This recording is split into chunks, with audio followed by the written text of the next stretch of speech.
নমস্কার, আমি সালমা আশরাফি, রামপুরহাট, বীরভূম থেকে। আজকে আমি রান্না করছি চিকেন স্বামী কাবাব।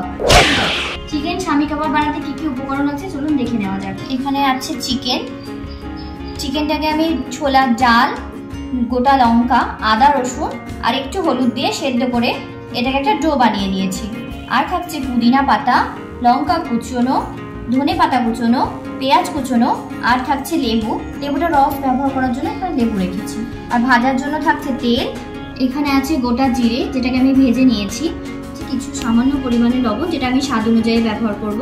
আর থাকছে কিছু গুঁড়ো মশলা ডাটার, যেটা হচ্ছে ধনে গুঁড়ো, গোলমরিচ গুঁড়ো, গরম মশলা, আর থাকছে হলুদ। আর লাগছে বাইন্ডিংটা প্রপারলি করার জন্য ডিম। তাহলে বন্ধুরা আমরা তো উপকরণ দেখে নিলাম কি কি লাগছে, চলুন রান্নাটা শুরু করা যাক। আমি যে চিকেনটা তৈরি করে রেখেছিলাম সেটাতে দিয়ে দেবো এখন পেঁয়াজ কুচনো, পুদিনা পাতা, কাঁচা লঙ্কা কুচনো, ধনে পাতা কুচনো, স্বাদ অনুযায়ী কিছুটা লবণ যেহেতু আমি একবার দিয়েছি সেদ্ধ করার সময়, ওই জন্য লবণটা আপনারা একটু দেখে নেবেন, স্বাদ অনুযায়ী লবণ দেওয়ার চেষ্টা করবেন। আর এখানে আমি ব্যবহার করছি ডাটার হলুদ গুঁড়ো, সামান্য পরিমাণে হলুদ গুঁড়োটা আমি যেহেতু ডালের সঙ্গে মিশিয়ে বা চিকেনের সঙ্গে দিয়েছিলাম ওই জন্য সামান্য পরিমাণে হলুদ গুঁড়ো দিলাম। আর দিচ্ছি ব্ল্যাক পেপার, ধনে গুঁড়ো,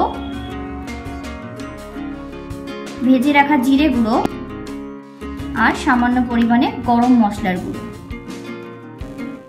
আর একটু লেবুর রস।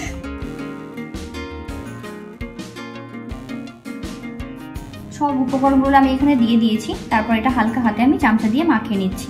আর হ্যাঁ, চামচা দিয়ে মাখাচ্ছি বললে ভুল হবে, যদি এটা আপনারা হাত দিয়ে মাখান।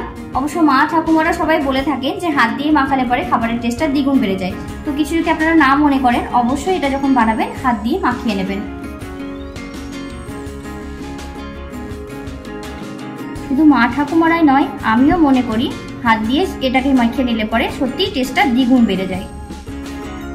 ডিমটা দিয়ে ভালোভাবে মাখিয়ে নেব।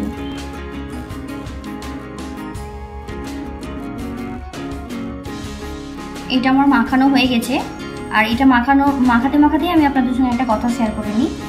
এটা অনেক রকম ভাবেই হয়ে থাকে, পেঁয়াজ বেরেস্তা করে হোক বা এই রকম প্রসেসেই ভেতরে পুর ভরে পেঁয়াজ লঙ্কা তারপরে একটু লেবু রস দিয়ে ভেতরে পুর ভরেও করা যায়। কিন্তু যাতে আপনারা একটু সহজেই চটপট বিকেলে স্ন্যাক্স বলুন বা বিরিয়ানির সঙ্গে বা ভাতের সঙ্গে খেতে পারেন, খুব চট জলদি করতে পারেন, তার জন্য আমি এইভাবে এই প্রসেসে দেখালাম। আর খেয়ে দেখবেন বা বানিয়ে দেবেন, অতি অবশ্যই ভালো লাগবে। সত্যি খেতে খুবই সুন্দর, খুবই অসাধারণ খেতে। তো বন্ধুরা আপনারা বুঝবেন কি করে যে এটা ভালোভাবে মাখানো হয়েছে কিনা। তার জন্য অল্প একটু চিকেন নিয়ে হাতে একটু চেপে চেপে প্রেস করে দেখে নেবে যে মাখানো হয়েছে কিনা। যদি ঠিক মতো গোলা হয় বা এটা যদি ঠিক মতো ভালোভাবে যদি বন্ধ হয়ে যায় তাহলে বুঝতে পারবেন যে এটা হয়ে গেছে। তা নাহলে কিন্তু তেলে দেওয়ার সময় ভেঙে যাওয়ার একটু ভয় থাকতে পারে।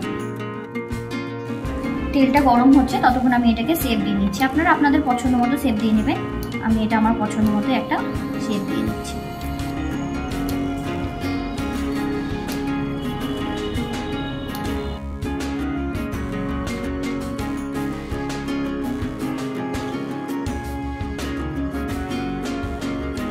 তো এই যে বন্ধুরা আমার সবগুলো শেপ তৈরি করা হয়ে গেছে স্বামী কাবাব। তো এবার আমরা এগুলো এক এক করে তেলে দিয়ে ভেজে নেবো। তেলটাও আমার গরম হয়ে গেছে, তো এগুলো আমি এখন এক এক করে ভেজে নিচ্ছি। আর এটা অবশ্য মাথায় রাখবেন, গ্যাসের ফ্লেমটা যেন হালকা বা মিডিয়াম আঁচে থাকে, নাহলে কিন্তু পুড়ে যেতে পারে। আর একটু হালকা হাতে নেড়ে চেড়ে নেবেন।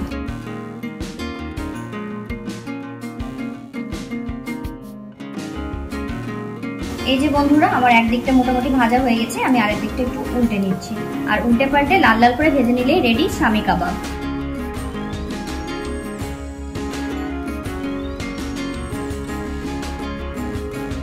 এই যে বন্ধুরা এগুলো আমার লাল লাল করে ভাজা হয়ে গেছে, এবার আমি এগুলোকে তুলে নিচ্ছি।